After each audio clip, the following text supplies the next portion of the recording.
Tapi tidak dilanjutkan untuk tanggul atau apa. Curah hujan yang tinggi membuat sejumlah wilayah di Kota Palembang kini rawan tergenang banjir.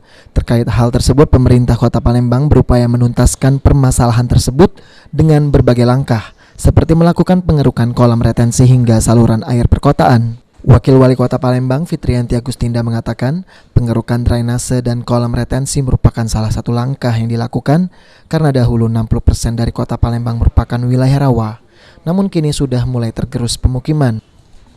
Selain itu, penambahan kolam retensi juga akan dilakukan jika memungkinkan, di mana Palembang saat ini hanya memiliki sebanyak 42 kolam retensi atau kurang sekitar 78 retensi lagi.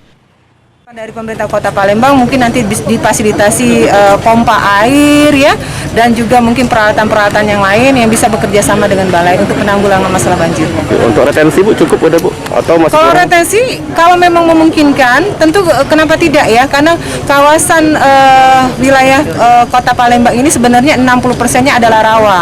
Ya, karena perkembangan, karena kebutuhan, banyak sudah terjadi penimbunan. Oleh karena itu, kalaupun seandainya memungkinkan kita untuk menambah kolam retensi, itu juga menjadi harapan warga, sehingga nanti bisa menanggulangi masalah banjir Kota Palembang. Sementara itu, warga Palembang Arif menyampaikan dirinya mendukung adanya pengerukan drainase seperti di kawasan Simpang Polda Palembang, karena lokasi ini menjadi langganan banjir akibat kolam retensi yang kurang dalam, tidak mampu menampung debit air. Kakak, untuk nangani banjir? Kalau waduknya ya berfungsi kalau dia nih aku dalam. Jadi sejauh selama ini berarti cetek ini ya? Iya, dari motor.